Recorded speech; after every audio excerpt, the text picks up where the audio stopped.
Suspense. And the producer of radio's outstanding theater of thrills, the master of mystery and adventure, William N. Robeson. If people were truly moral, there would be no need for moral precepts. We are carefully taught and constantly reminded of how we should act. And the reason for this must be that man is fundamentally bad. In any case, all too often, kindness is not repaid in kind. The golden rule is broken, and the hand that feeds gets bitten. Of such ingratitude is our story concerned. A story which should at least serve as a warning to those ladies who stubbornly insist on letting their hair grow as nature intended it to. Listen then as Frank Lovejoy stars in Friend of Daddy's, which begins in just a minute. Oh. Joseph. What? Who is she? Who's who? Who were you dreaming about? Was I dreaming? You were talking in your sleep and giggling. How about that? What were you giggling about? I can't remember. Joseph, you mentioned a girl's name. Oh? What name? Spot. Spot? Yes, Spot. Candy Spot. It sounded like a dancer or a striptease or something. Oh. Oh, what? Well, I must have said Candy Spots. Candy Spots is a horse. I bet on him once. You bet on a horse? Yeah, we had a pool. I could have won $3. Well, you should have put the money into savings bonds. They're a much better investment. It was only 50 cents. For 63 cents a day, you can buy a $25 bond a month. And 1 year's worth of bonds will bring $300 when they mature. What's more, they're guaranteed to be winners. The whole United States stands behind them. Uh-huh. So don't waste money betting on horses. Put it in savings bonds. Okay. Can I still dream about horses, though? If you do it quietly. Say, why were you giggling about a horse? And now, Friend of Daddy's, starring Mr. Frank Lovejoy. A tale well calculated to keep you in suspense.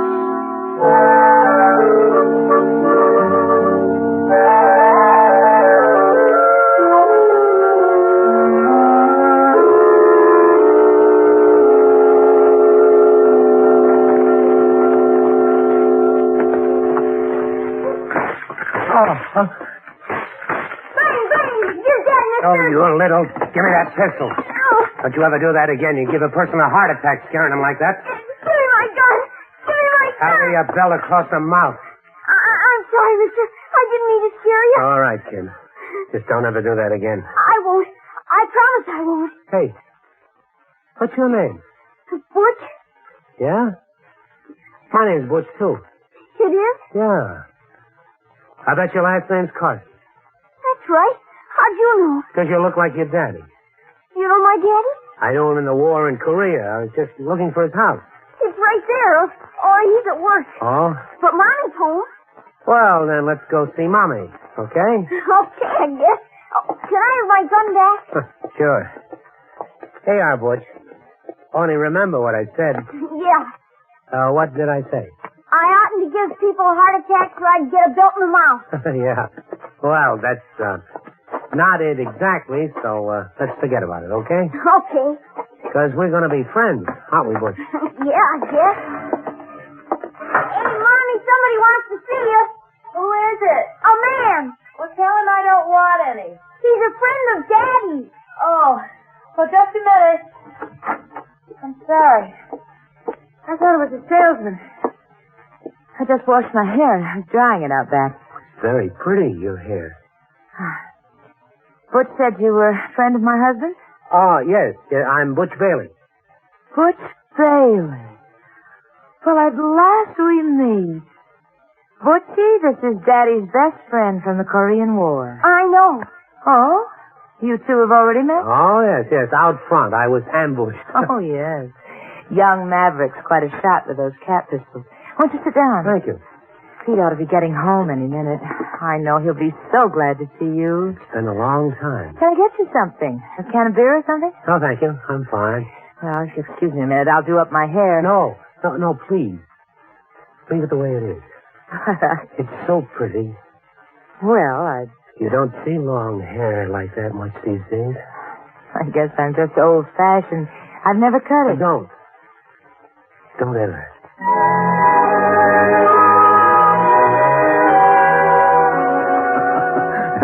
I'll never forget the look in that sergeant's face when you told him if he wanted some commie prisoners, he could find plenty. Right out there across the line. Yeah, I know it. Who went out to get them? I did.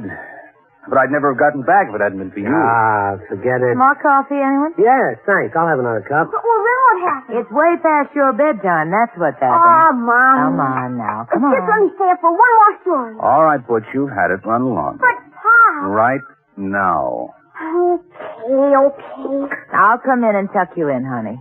Say goodnight to Daddy's friend. Will you tell me some more stories about the war sometime? Oh, sure, Butch. When? Oh, I don't know. Sometime. Run along now, Butchie. Come All on. right. I'm going. Night. Night, son. Quite a kid, Pete. Funny coincidence, you're calling him Butch. It isn't a coincidence. He was christened Bailey Carson.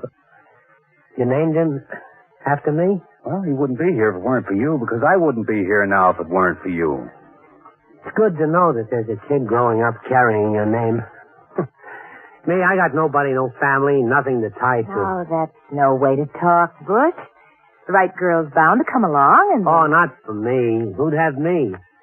A gimp with a bad ticker who spent most of the best years of his life in veterans' hospitals? Yeah, but that's all over now. What are your plans?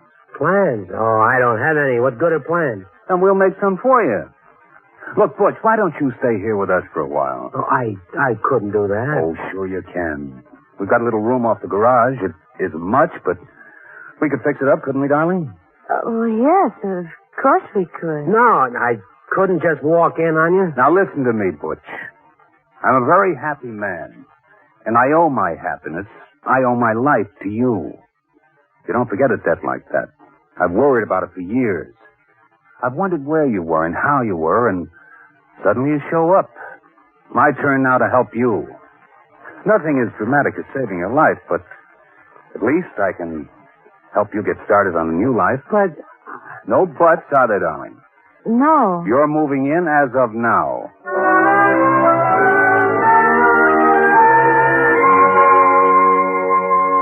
Matter, darling? Can't you sleep? I was thinking, About what? Pete, Yes, darling? don't let him stay here. What are you talking about? Of course he can stay here. Please. I'm afraid Of what? of him. Of old Butch with his game leg? Oh, now don't be silly. I'm not. I'm afraid. Why? I don't know. I don't know.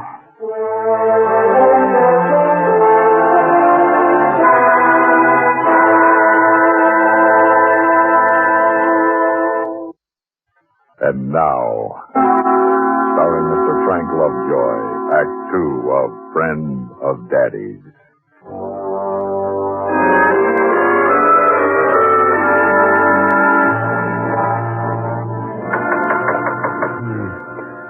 Who is it? You going to sleep all day? Oh, good morning. What time is it? Late. Pete's gone to work already. Oh, I'm sorry. Some coffee on the stove. Help yourself. Thank you. I've got to get ready to take Butchie in town to dentist. Oh, don't worry about me. I'll find things okay.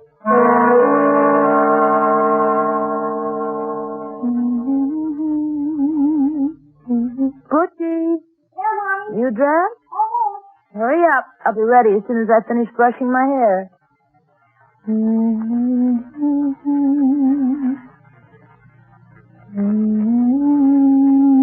Five. 67. What are you doing here? Watching. Get out of my bedroom.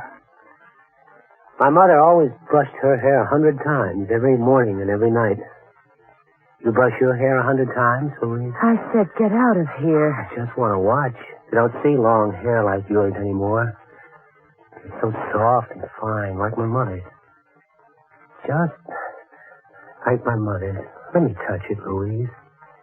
Just once. Let me feel it. Get out or I'll scream. Please. Oh, please. Get out, Please. you Please. dirty.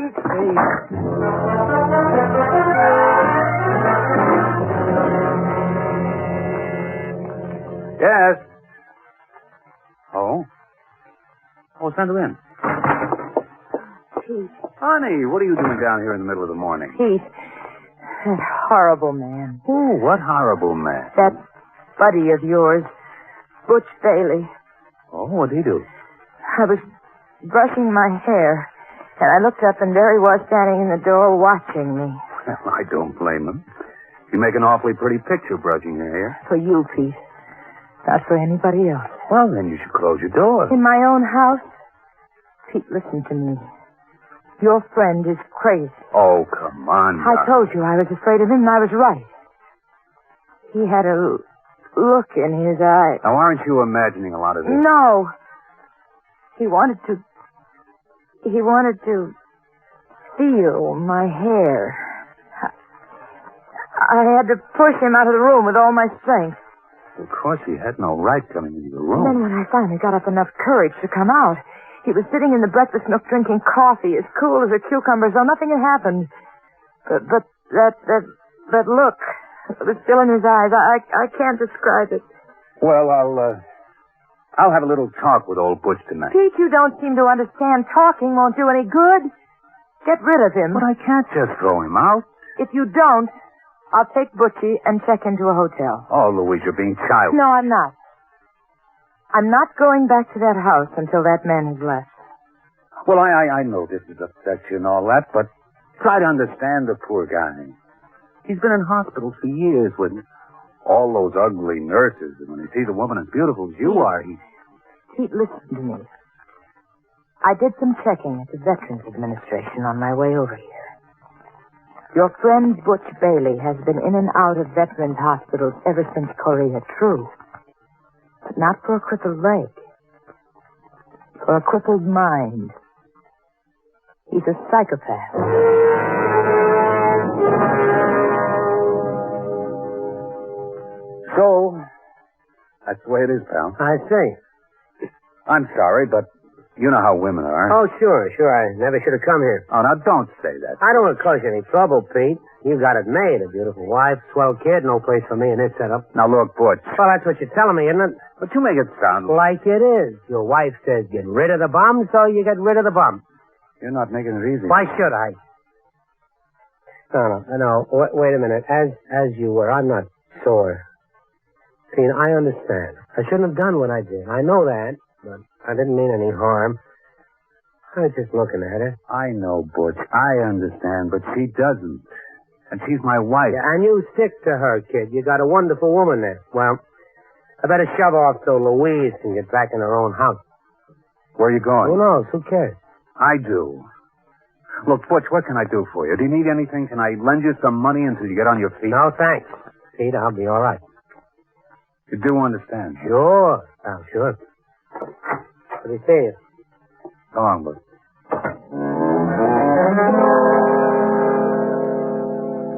Darling, Yeah, hon? you didn't mind too much, did you?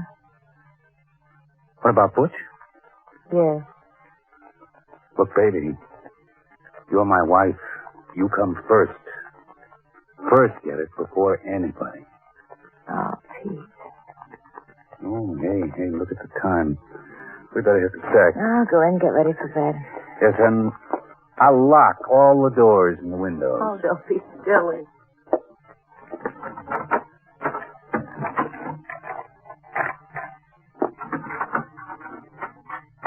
Pete, Yeah? you see my hairbrush? Oh, why? Can't find it on my dressing table. It's gone. You sure you didn't? Now, what would I want with your hairbrush? I don't know. I wonder what Butch would want with it.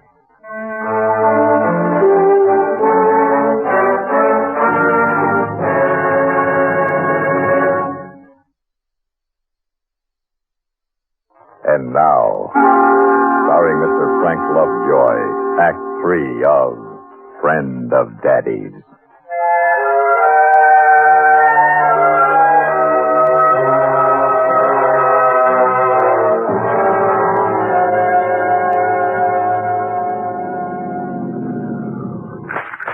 See that, Mommy? I got 2 of them that time. Yes, dear. Only I wish you... Here. You stay outside and play while I get dinner on the stove, huh?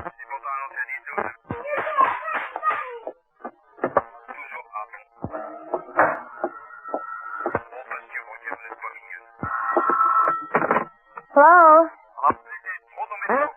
Where are you, darling? At the office. I was just going to start dinner. Yes, I know. That's what I'm calling. No, but I do have to stay in town. Why? Butch Bailey called me today. He wants to see me. Oh, Pete. I'm sorry, darling, but it's the least I can do. I suppose so. Thought he'd left town. He had. He's been back east for a couple of months, but I guess things didn't pan out for him. I won't be late. Promise? Promise.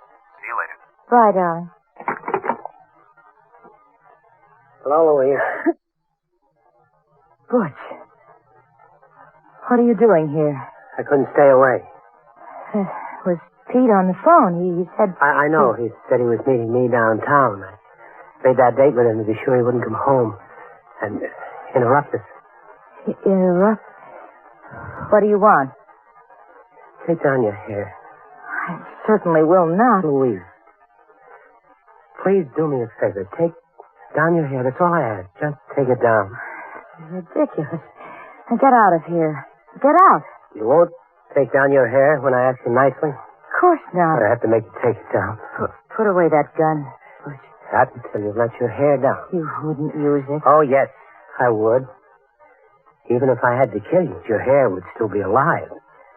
Hair goes on growing, you know, after death. Oh, no, Butch. Go on, Louise. Take out the pins. Oh, that's right. At the back. Now fluff it out. Just like Mother used to. Butch, please. Oh, that's it. That's nice and loose, like a living frame to your face. Now, here. Here's your brush. This is the one I took. Use it. Go on. Brush out 100 times. Brush it until it crackles. Till it's soft as angels down. Butch. Oh, go on, go on, go on. I'm sorry about taking that brush, Louise. You see, I thought that would be enough, but it wasn't. It reminded me of you. Of Mother. Not enough. Not enough. I had to come back. I had to watch you using it. Don't you understand? When you're very little, you're very, very little, you're lying in your crib at night, and your mother comes to tuck you in. She leans over you. And her hair, her beautiful long hair, falls down around you in a warm, sweet web of protection. And you're safe. No harm can come to you. It tickles your nose a little. Maybe you chuckle. Maybe you sneeze. And you play with it, pulling it a little, maybe. It smells like heaven. You fall asleep dreaming of angels and every one of them looking like your mother. Looking like you. This is crazy, but now you've got to leave. Let me touch it. Let me run my fingers through it. Stay away from it. I won't hurt you, I promise. I just want to feel it. I want to bury my face in it. No. I won't hurt you. Stop it. Stop it. Louise, don't try to stop me. Get away from me. Now you're going to let me... I'm not going to let you do anything. Alive or dead, I'll still have your hair if you're dead. You're choking me. Yes, Louise, I'm choking you with your own hair. If I have to use force, I will. Louise. Oh, Louise. Hi, Butch. Get off on this thing. That's your dad. What? I told you never to go around scaring people with that gun. Butch. I know, Mommy. I shouldn't ever shoot the gun in the house. I forgot. Darling, I'm glad you did. What's the matter with Butch? Did I give him a heart attack? Baby, I don't know. He said I shouldn't scare people and give them heart attacks. It's all right, dear. It's all right. Hello? Pete. come home right away. But I'm waiting for Butch. Butch is here. He's had an attack or something. Call the Veterans Hospital and tell them to come and get him. Hurry home, Pete. Please hurry.